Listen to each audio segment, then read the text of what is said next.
आइए मैं next video में आप लोगों से मिलता हूँ। मैं अपने यूट्यूब चैनल पृथ्वी स्टडी क्लासेज में आप सभी लोगों का स्वागत करता हूँ और पूरे गारंटी के साथ हम नरेशन पढ़ा देने जा रहे हैं। और नरेशन में डायरेक्ट स्पीच और इनडायरेक्ट को आइए देखिए आप लोग, जाना समझ में आए कमेंट कर दीजिए। हमारा जो मेन टॉपिक है वह है नरेशन। नरेशन का मतलब होता है कथन। तो कथन बेटा नरेशन दो प्रकार का होता है। उसमें पहला नंबर हमको पढ़ना है बेटा डायरेक्ट स्पीच। आखिर डायरेक्ट स्पीच कहते किसको? तो इसमें बेटा कुछ बहुत बड़ी चीज नहीं है। वक्ता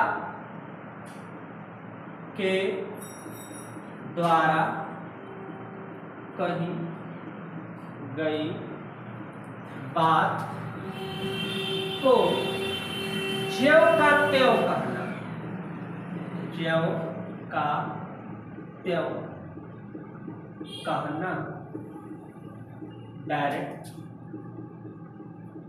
स्पीच कहलाता है। वक्ता के द्वारा कही गई बात ज्यों का त्यों कहना डायरेक्ट स्पीच। जैसे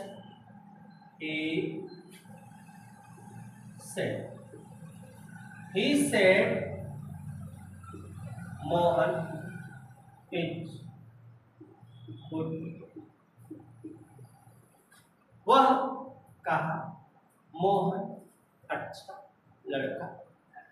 ये सिंपल बात हो गया कि वह कहा कि मोहन अच्छा लड़का। इसी को अगर हम लोग इनडायरेक्ट स्पीच किसे कहा जाता है?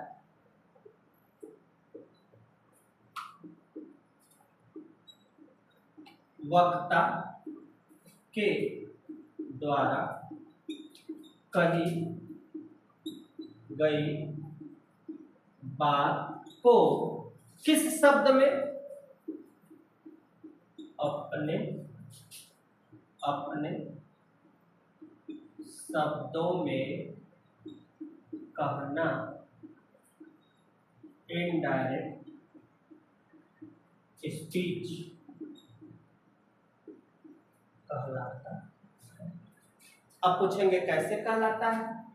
वक्ता के द्वारा कही गई बात को अपने शब्दों में कहना इनडायरेक्ट स्पीच कहलाता है। जैसे एक सेम प्रोसेस, he said कामा की जगह that मोहन, इज के जगह was good। अब यहां बात क्या हो गई? वह कहा कि मोहन अच्छा लड़का था। तो इस वाले वाक्य में परिवर्तन है कि यहाँ पे इज, यहाँ कामा था इन्वर्टेड कामा, यहाँ लग गया है। तो ये कहलाता है डायरेक्ट स्पीच। ये कहलाता है वक्ता का अगर कंफ्यूजन हो रहा हो तो वक्ता का मतलब होता है बेटा स्पीकर। वक्ता किसको कहते हैं? वक्ता माने जो स्पीक कर रहा है, स्पीकर जो बोल रहा है, जो इस चीज को कह रहा है, उसको हम लोग क्या कहते हैं? स्पीकर। चाहे इसको हम लोग क्या कहते हैं? वक्ता कहते हैं। अब इतनी बात हो गया कि ये है डायरेक्ट स्पीच, ये है इनडायरेक्ट। आखिर बनता कैसे? इस पे हमें गौर देने वाली बात है कि अगर हम डायरेक्ट स्पीच और इनडायरेक्ट सरल भाषा में हम बनाएंगे कैसे इसको? हम क्या ऐसा रूल है जो कि एकदम सिंपल से हम कन्वर्ट कर दें और हमारा जो है पूरा डायरेक्ट स्पीच और इनडायरेक्ट स्पीच क्या हो जाए? तो बेटा यहाँ तक तो समझ में आ गया होगा। इसको देख लो तुम, इसके बाद मैं नेक्स्ट पंक्ति बताता हूँ। देखो नेक्स्ट टॉपिक में हम लोगों का क्या चीज है, ध्यान देना यहाँ पे।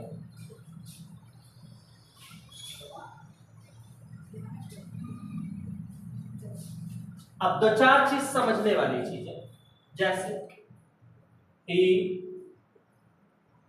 सेड टू मी, यहां पे हो गया मान लेते हैं सी इट्स, यहां पे इस वाले वाक्य में ये जो शुरू वाला है इसको बोलते हैं हम लोग, क्या बोलेंगे, सब्जेक्ट। इस वाले को हम लोग बोलते हैं बेटा रिपोर्टिंग, इसको बोलते हैं, ये जो है इसको बोलते हैं ऑब्जेक्ट। यहां से लेके यहां तक जो वाक्य है इसको बोलते हैं रिपोर्टेड। आखिर है क्या, ये है सब्जेक्ट। सब्जेक्ट मीन्स ही हो गया, इसी को कहेंगे हम स्पीकर। स्पीकर का मतलब जो किसी बात को क्या कह रहा है, जैसे वह, मी मीन्स किससे कहा, मुझसे, सेड मीन्स कहा, वह मुझसे कहा, सी इट्स, वह खाना खाती। तो ये सब्जेक्ट है, चाहे इसी को हम बोलते हैं स्पीकर, स्पीकर बोलते हैं। ये जो वाक्य में सेड टू है इसी को बोलते हैं हम लोग, क्या बोलते हैं बेटा, रिपोर्टिंग वर्ब। वर्ब मतलब क्रिया, जो हमारे रिपोर्ट कर रहा है, जो हमारे वाक्य को आगे बता रहा है, और जिससे बात कर रहा है वह है ऑब्जेक्ट। अब कामा इन्वर्टेड कामा के अंदर जो टॉपिक है, कामा इन्वर्टेड कामा इसको जो बोलते हैं, ये है रिपोर्टेड स्पीच। स्पीच मीन्स भाषा, जिसके बारे में हमसे बात करेंगे। तो आखिर ये हो गया हमारा सब्जेक्ट या स्पीकर, ये हो गया रिपोर्टिंग वर्ब, ये हो गया ऑब्जेक्ट, ये हो गया रिपोर्टेड स्पीच। आखिर इसके बाद नेक्स्ट बारी आती है कि हमारा बनेगा कैसे, तो हम इसको भी बताते हैं रूल से तुम लोगों को कि आखिर हम इसको बनाएंगे कैसे। एक मिनट इसको बताते हैं, समझ गए इतना बात। अब बनाने का तरीका एकदम सिंपल है, तो सब पहचान था रूल। इसमें ध्यान देना है, रूल पहला, कामा की जगह जो हम लोग कामा लिख रहे हैं, कामा की जगह मुझे क्या लगाते हैं, दैट लगाते हैं फर्स्ट रूल। और जिसको हम लोग कहते हैं, ये जो पहला रूल हम बता रहे हैं, ये बता रहे हैं बेटा वर्ब में, नरेशन में जो पहला टॉपिक है ऊपर लिखते हैं, वर्ब में परिवर्तन, क्रिया में परिवर्तन। रूल पहला है, कामा की जगह क्या लगाते हैं। इसके बाद दूसरा रूल में, इसमें हमको ध्यान ये देना कि यदि रिपोर्टिंग वर्ब प्रेजेंट या फ्यूचर टेंस में हो तो टेंस नहीं बदलना है।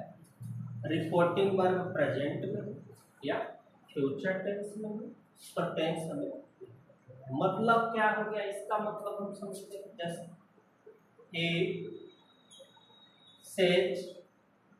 he says, यहाँ पे राम इज गुड,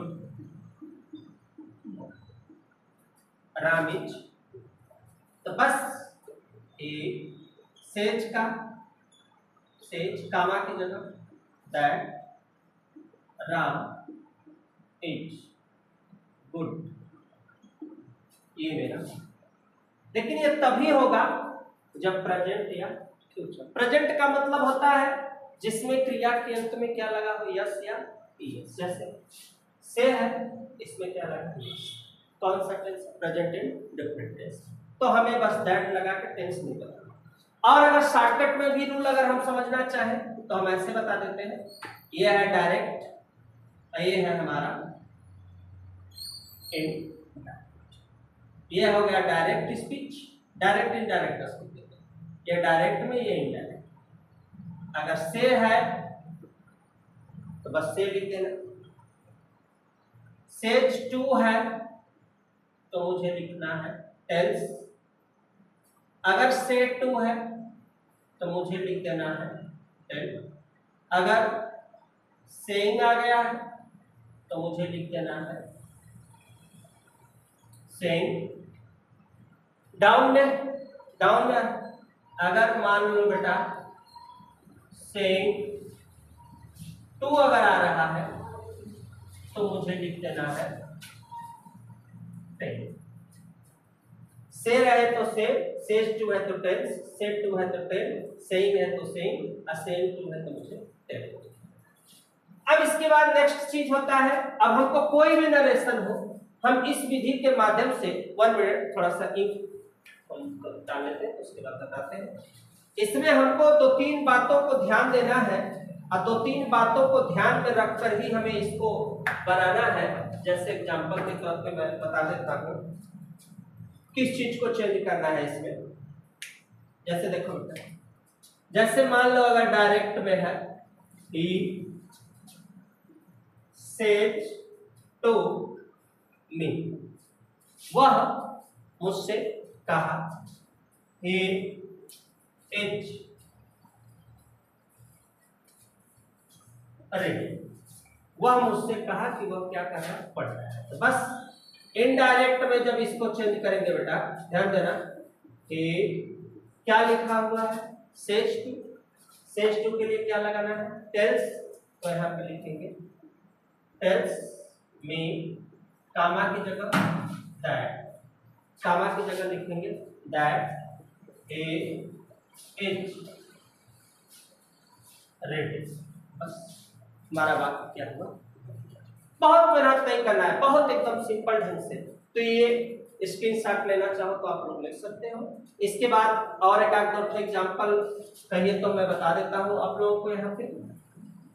यहाँ पे एग्जांपल है जैसे डायरेक्ट और यहाँ पे इनडायरेक्ट। जैसे ही के बाद is, saying, he is saying, comma inverted comma, they are playing। बस a is saying के लिए saying लिख देना है, comma की जगह that they are playing, और हमें कहीं भी टेंस बदलना नहीं है। तो आप लोग चाहें तो इसका स्क्रीनशॉट लेना चाहें तो ले सकते हैं। और इसके बाद वाला रूल हम अगले वीडियो में मिलते हैं, जिसमें मैं वर्ब में क्या पढ़ाऊंगा, परिवर्तन पढ़ाऊंगा। आज से पहले आप लोग जो है लाइक कर दीजिए, जिससे मेरा उत्साहवर्धन जो है बना रहे। अब पृथ्वी स्टडी क्लासेज में हमेशा आप लोग सब्सक्राइब कर दीजिए जो है, और हौसला बुलंद बनाए रहिए, जिससे कि आप लोग आगे के लिए हमेशा बढ़ते रहिए। क्योंकि हमें सोना नहीं है, हमें आगे के लिए जगना है। आज का जगा हुआ कल का आप लोगों का भविष्य है।